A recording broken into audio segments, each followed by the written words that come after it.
Welcome to legal guide 360 your complete legal compass में आप सभी व्यूअर्स का हार्दिक स्वागत है। मैं advocate Vikas Rajawat, Delhi high court, आप सभी व्यूअर्स और लिसनर्स का आपके अपने channel legal guide 360 your complete legal compass में स्वागत करता हूं। तो आज हम प्रारंभ करने जा रहे हैं एक नया अध्याय जिसका नाम है इंडियन पेनल कोड। जी हाँ, जिसे अभी एक अपने न्यूज में सुना होगा, 25 दिसंबर 2023 हमारे प्रेसिडेंट महोदय ने असेंट दे दी है, जो कि अब हो गया है भारतीय न्याय संहिता। हालांकि अभी फोर्स में नहीं आया है, पर फिर भी मैं आपको एग्जाम के पॉइंट ऑफ व्यू से कंपेयर करके बताऊंगा कि क्या क्या चेंज हुआ है। तो अभी हम इंडियन पेनल कोड को ही पढ़ेंगे, उसकी इंट्रोडक्शन के बारे में जानेंगे कि इंडियन पेनल कोड के क्या ऑब्जेक्ट थे, क्या पर्पस था इसको लाने का। क्योंकि मैंने आपको कई बार बताया है, कोई भी कानून पढ़ने से पहले या वेयर एक्ट पढ़ने से पहले हमें उसका पर्पस पता होना चाहिए कि वो क्यों लाया गया है। तो बगैर किसी देरी के शुरुआत करते हैं आज के अपने एक नए अध्याय की। तो सबसे पहले हम इसमें बात कर लेते हैं इसकी ऑब्जेक्ट की, कि इसका ऑब्जेक्ट क्या है। What is objective of IPC? तो इसका ऑब्जेक्ट क्या रहा होगा? तो इससे पहले सबसे पहले हम समझते हैं कि इंडियन पेनल कोड, तो पेनल का मतलब सबको आपको पता है, दंड होता है, और कोड का मतलब होता है कि संहिता। इसको कोड क्यों कहा गया, पहले इस शब्द का मतलब हम समझ लेते हैं। मैं बिल्कुल आपको बेस से पढ़ा के ले जाऊंगा ताकि हर एक मेरा जो भी व्यूअर्स है, अगर वो जीरो से बिल्कुल पढ़ रहा है तो उसको भी समझ आए। तो बहुत सारे छोटे छोटे रूल्स, प्रोविजंस और बहुत सारे छोटे छोटे एक्ट को मिला के सबको एक जगह इकट्ठा करके जो एक कानून बनाया जाता है, उसको ही हम संहिता कहते हैं। मतलब उनको इकट्ठा कर दिया, कोडिफिकेशन कर दिया उनका। अब इसी तरह, इसीलिए इसको जो अभी प्रेसिडेंट महोदय ने जो साइन किए हुए हैं जिस एक्ट पर, उसको भी हमने भारतीय न्याय संहिता ही नाम दिया है। भारतीय न्याय एक्ट नाम न देके भारतीय न्याय संहिता। तो संहिता क्यों नाम दिया गया है, कोड इसका क्यों नाम है? तो उसका रीजन ये है कि कई कोडों को मिलाकर एक कानून बना देना, उसको ही कहते हैं कोड। कि इसका इन कानूनों का कोडिफिकेशन कर दिया और वो सब जहां पे है उसको कोड कहेंगे। तो इसीलिए ये हिस्ट्री हम इसकी अभी पढ़ेंगे पूरी, की बहुत सारे कानूनों को मिला के एक कानून बनाया गया था, इंडियन पेनल कोड। क्रिमिनल के अंदर सब्सटेंटिव क्रिमिनल लॉ की अगर बात करें तो वो हमारा है इंडियन पेनल कोड। अब इसके ऑब्जेक्ट की बात करते हैं। तो इसका ऑब्जेक्ट क्या था? इसका ऑब्जेक्ट था कि एक general penal code for India, एक सामान्य पेनल कोड हो सभी के लिए। ऐसा था क्या कि हमारे हर स्टेट में अलग अलग दंड के लिए अलग अलग पेनल कोड बने हुए थे। जैसे फॉर एग्जांपल के लिए मैं आपको एक एग्जांपल दूं, जम्मू एंड कश्मीर में रणवीर पेनल कोड चल रहा था, ठीक है, जिसको Jammu and Kashmir reorganisation act 2019 के द्वारा रिपील कर दिया गया और अब पूरे जम्मू के अंदर भी इंडियन पेनल कोड ही अप्लाई होता है। तो इसका पर्पज क्या था कि एक जनरल पेनल कोड सभी के लिए बनाना। और though not the initial objective, the act does not repeal the penal law which were in force at the time of coming into force।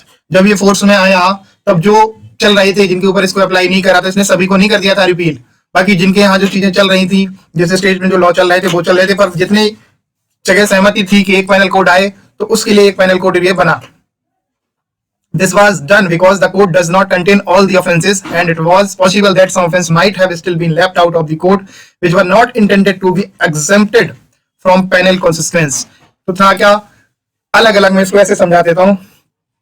Her state में प्रिंसेस में जो प्रिंसेस स्टेट थे, अलग अलग एक एक्ट के जरिए वहां पेनल एक्ट बने हुए थे, उनके जरिए गवर्न थे। तो उसमें बहुत सारे जो क्राइम्स थे उनको डिफाइन नहीं किया गया, जिससे उनको पनिशमेंट नहीं मिल पा रही थी। तो उसके लिए भी इसका एक ऑब्जेक्ट था कि एक ऐसा पेनल बनाया जाए जिसमें सारे ऑफेंसेस जो भी हैं, जो भी क्राइम्स किए जाते हैं, वो सारे एक जगह पे हो जाएं, जिससे कि उनको पनिश किया जाए, ताकि वो किसी भी क्रिमिनल लायबिलिटी से बच ना सके। Though this code consolidated the whole of the law on the subject and is executive on the matter in respect of which it declared the law, many more penal statutes governing various offences have been created in addition to the code। ठीक है, तो मैंने जो इसको पहले आपको बता दिया था कि ताकि कोई बच ना सके, तो उसके लिए जो अलग अलग पैनल प्रोविजन जो गवर्न हो रही थी, उन सबको इकट्ठा करके एक कोडिफिकेशन करना इसका मेन ऑब्जेक्टिव था, और सबके एक कॉमन जनरल पेनल कोड एक प्रोवाइड कराना था इंडिया के लिए, ताकि जो एक अलग अलग स्टेज में अलग अलग जगह पर जो एक छोटे छोटे एक्ट पैनल के जो बने हुए थे, जिनमें दंड के प्रावधान थे, तो उन सबको एक जगह इकट्ठा करके उनको करना था, और जो भी ऑफेंसेस ऐड नहीं थे उन ऑफेंसेस को ऐड करना था, ताकि कोई भी ऑफेंस करके बच ना सके। तो ये तो इसका था ऑब्जेक्ट। नेक्स्ट देखते हैं। नेक्स्ट हम बात करते हैं chapter number 1 of Indian penal code 45 of 1860 के इंट्रोडक्शन की बात हम कर रहे हैं आज। तो इसमें समझते हैं। तो आईपीसी 1860 के अंदर अगर हम बात करें तो चैप्टर कितने थे? 23। अब अगर भारतीय न्याय संहिता की बात करें हम तो इसमें 20 चैप्टर रह गए हैं। तो ये क्वेश्चंस आपके लिए प्री के लिए इंपॉर्टेंट हो जाएगा। यहाँ समझाने वाली बात कोई नहीं है। इंडियन पेनल कोड के अंदर चैप्टर 23 थे जो अब घट के 20 हो गए हैं। ऐसे ही सेक्शंस 511 थी जो 358 हो गई हैं। तो ये दोनों प्री के क्वेश्चन इंपॉर्टेंट है आपके लिए और यहाँ से पॉसिबिलिटी है कि बन जाए। आपसे वो चैप्टर पूछ सकता है कि पहले आईपीसी में चैप्टर कितने थे, अभी भारतीय न्याय संहिता के अंदर कितने चैप्टर हैं, कितनी सेक्शंस हैं। तो ये पॉसिबल है। अब बात कर लेते हैं आईपीसी की इनेक्टमेंट की, असेंट की। तो 6 अक्टूबर 1860 को 1860 को इसको इनेक्टमेंट हो गई थी, इसको असेंट हो गया था।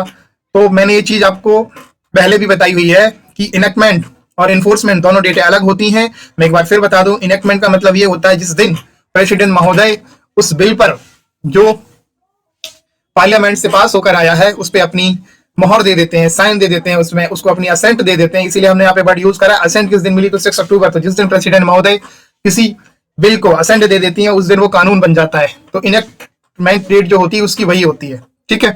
बात अगर करें इसकी भारतीय न्याय संहिता की तो इसकी इनेक्टमेंट डेट अब 25 दिसंबर 2023 हो जाएगी। ये इंपॉर्टेंट है आपके लिए, प्री का क्वेश्चन है। दोनों को कंपेयर करके पूछ सकता है कि आईपीसी की इनेक्टमेंट डेट क्या थी और भारतीय न्याय संहिता, जो कि हमारे गृह मंत्री महोदय की ऐसी सोच है कि पहले जिसमें था पैनल प्रोविजन था, पैनल की बात कही गई थी, इंडियन पैनल कोड की बात कही गई, दंड की बात कही गई थी। अब हमने इसको कहा है भारतीय न्याय संहिता, मतलब जिसके द्वारा न्याय होगा, जिसमें अब न्याय मिलेगा, दंड नहीं, अब न्याय होगा, ऐसा हमारे गृह मंत्री के द्वारा कहा गया है सदन के अंदर। अब ये आने वाला समय बताएगा कि ये कानून कितना कारीगर होगा, क्या क्या चेंजेस हुए हैं। वो जितने चेंजेस होते जा रहे हैं मैं आपको चीजें उतनी उतनी समझाता जाऊंगा। ठीक है।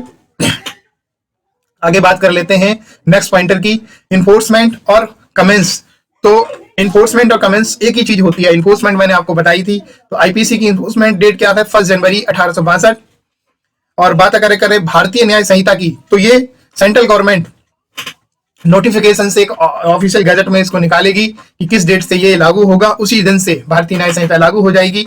अभी सिर्फ ये कानून बना है, गजट हुआ है जो इशू, वो संसद ने किया है, पार्लियामेंट ने किया है, जनरल पब्लिक की नॉलेज के लिए, ना कि सेंट्रल गवर्नमेंट ने। मैं पहले भी एक मेरा वीडियो डाला है उसमें मैंने बताया हुआ है कि पार्लियामेंट का काम सिर्फ कानून बनाना है, उसका काम बिल्कुल नहीं है लागू कराना। लागू कराना काम सेंट्रल गवर्नमेंट का है, एग्जीक्यूटिव का है। तो जिस दिन से ये नोटिफिकेशन आ जाएगा उस दिन से भारतीय न्याय संहिता लागू हो जाएगी और हमारी आईपीसी का उस दिन से एंड हो जाएगा। तो अभी तक तो आईपीसी है तो हम सिर्फ आईपीसी को भी पढ़ेंगे। तो 1 जनवरी 1862 इसकी इन्फोर्समेंट डेट है। तो इन्फोर्समेंट डेट मैंने आपको बताई थी, जिस दिन से सेंट्रल गवर्नमेंट एक नोटिफिकेशन के जरिए आपको गजट में निकाल देती, उस दिन से वो कानून लागू हो जाता है। कहाँ कहाँ लागू कराना ये भी उसमें स्पेसिफाई किया जाता है सेम। पर इसको आप ऐसे समझिए, कई बार ऐसा भी होता है कि जब हम बिल कोई लाते हैं तो उसी में लिख देते हैं पर्टिकुलर एक जगह कि ये इस तारीख से इन्फोर्स में आ जाएगा, तो उसकी इन्फोर्समेंट डेट वही मानी जाएगी। आगे बात कर लेते हैं। अब चूंकि ये आईपीसी समाप्त हो जाएगी, भारतीय न्याय संहिता आ जाएगी, वो आने वाला टाइम बताएगा किस डेट से ये फोर्स में आएगी। तो ये क्वेश्चंस आपके लिए इंपॉर्टेंट हो जाते हैं दोनों कि आईपीसी में फर्स्ट अमेंडमेंट कब हुआ था? तो 1870 में हुआ था। लास्ट अमेंडमेंट 2019 में हुआ था, Jammu and Kashmir reorganisation act 2019। तो ये दोनों प्री के क्वेश्चन है आपके लिए, इसमें समझने वाली कोई बात नहीं, पर पॉसिबिलिटी बढ़ जाएगी इसकी। बाकी नेक्स्ट पॉइंटर की बात करें, the first final draft of the IPC was submitted to the governor general of India. तो हम बात करें कि फर्स्ट जो इसका फाइनल ड्राफ्ट ऑफ आईपीसी का जो सबमिटेड किया था गवर्नर को, तो कब किया गया था? तो general of India in council in 1837, 1837 को हमारा फाइनल ड्राफ्ट आईपीसी का तो वो सबमिट किया गया था। क्वेश्चन सब इंपॉर्टेंट हो जाएंगे क्योंकि आईपीसी जा रही है तो इसकी हिस्ट्री से क्वेश्चन पूछना बनता है। तो बन जाएगा क्वेश्चन इसके ऊपर। जो चेंजेस हुए हैं भारतीय न्याय संहिता में, जहां जो भारतीय न्याय संहिता ने जो चेंजेस करे आईपीसी में, वो भी मैं आपको बताता चल रहा हूं। Indian penal code was the official criminal code in the republic of India. ठीक है। तो रिपब्लिक ऑफ इंडिया का ऑफिशियल क्रिमिनल कोड जो है, ये पॉइंटर है। ऑफिशियली क्रिमिनल कोड कौन सा है? इंडियन पेनल कोड है। दो ही ऑफिशियल क्रिमिनल कोड है रिपब्लिक ऑफ इंडिया के। अगर बात प्रोसीजर लॉ की बात करें तो हमारा code of criminal procedure code है, और बात सब्सटेंटिव लॉ की बात करें तो आईपीसी है। अब ये शब्द यूज किया मैंने, सब्सटेंटिव और प्रोसीजरल लॉ। तो सब्सटेंटिव लॉ मैं पहले भी कई बार बता चुका हूं, और प्रोसीजर लॉ ये मैं पहले भी बता चुका हूं। सब्सटेंटिव लॉ वो होते हैं जिसके अंदर किसी क्राइम की, किसी एक्ट की, अगर आप ये करते हो तो इसकी ये पनिशमेंट होगी, उसकी डेफिनेशन दी जाती है। अगर आप ऐसा करते हैं तो चोरी क्या है, तो उसकी एक तो डेफिनेशन दी जाएगी कि चोरी कब मानी जाएगी, कि किसी ने चोरी की है, उसकी पनिशमेंट दी जाएगी। तो ये हमें बताता है सब्सटेंटिव लॉ। तो इंडियन पेनल कोड क्या है, सब्सटेंटिव क्रिमिनल लॉ है, तो हमें ये बताता है। ठीक वैसे ही प्रोसीजर लॉ क्या है, हमें प्रोसीजर बताता है कि थेफ्ट किसी ने किया है तो उसको पनिश कैसे किया जाएगा, कैसे इंक्वायरी की जाएगी, कैसे कोर्ट के अंदर ट्रायल चलेगा, फिर कैसे उसको पनिश दी जाएगी, कैसे एविडेंस लिए जाएंगे, ये सब हमें बताता है प्रोसीजर लॉ। तो दो लॉ होते हैं क्रिमिनल के अंदर, मैं क्रिमिनल की बात कर रहा हूँ। प्रोसीजर लॉ हो गया हमारा कोड ऑफ क्रिमिनल प्रोसीजर, और सब्सटेंटिव लॉ हो गया आईपीसी। तो अभी तक बात करें ब्रिटिश की, since independent till it was replace by भारतीय न्याय संहिता इन दिसंबर 2023। तो ये पहली बार हो गया कि इसको रिप्लेस किया जाएगा from British time. Even independent के बाद भी हमने इसको नहीं किया, अमेंड करते रहे हैं। तो ये 25 दिसंबर 2023 को कानून बन गया है, और ये रिप्लेस कर देगा उसी दिन से जिस दिन से ये फोर्स में आ जाएगा।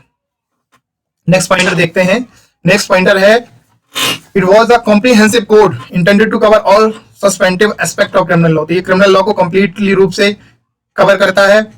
The code was drafted on the recommendation of first law commission. तो ये जो कोड जो था, कोड वर्ड क्यों यूज कर रहे हैं हमने आपको बता दिया। ड्राफ्टेड कब किया गया था, कब इसको तैयार किया गया था, recommendation of first law commission. First law commission की रिकमेंडेशन पे इसको ड्राफ्ट किया गया था। Stabilised in 1834 under the charter act. तो चार्टर एक्ट 1833 के अंदर इसको ड्राफ्ट किया गया था फर्स्ट लॉ कमीशन ने, और 1834 में under the chairmanship of Thomas Babington Macaulay. तो ये क्वेश्चन भी इंपॉर्टेंट हो जाता है आपको। इसमें से 3 क्वेश्चन है, क्योंकि भारतीय न्याय संहिता जिस दिन सेंट्रल गवर्नमेंट नोटिफिकेशन डाल देगी उस दिन से आईपीसी को रिप्लेस कर देगी है।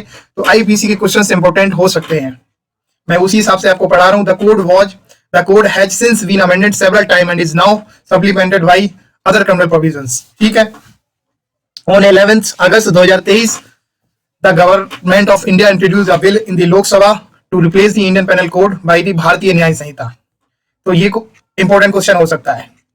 इनैक्टमेंट डेट सब लोग याद रखेंगे, पर किस दिन बिल हमारी पार्लियामेंट में इंट्रोड्यूस हुआ था, किसको रिप्लेस करने के लिए, इंडियन पेनल कोड को रिप्लेस करने के लिए, कौन सा बिल, भारतीय न्याय संहिता, किस डेट को आया था, तो 11 अगस्त 2023। ये डेट इंपॉर्टेंट हो जाती है इस पॉइंटर की, तो ये आपको याद रखना है, ये क्वेश्चन बन सकता है आपके लिए।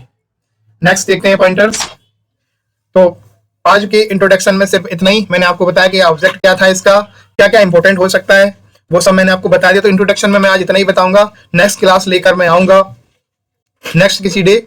आप बने रहिए मेरे चैनल पर, मैं पूरी सीरीज चलाऊंगा एविडेंस की, सीआरपीसी की, आईपीसी की, और कंपेयर करके पढ़ाऊंगा इसको कि कहाँ पे आईपीसी के अंदर क्या क्या नए कानून में क्या क्या ऐड करा गया है, और कौन कौन सा सेम आईपीसी का कॉपी पेस्ट है, वो सारी चीजें मैं आपको बताऊंगा।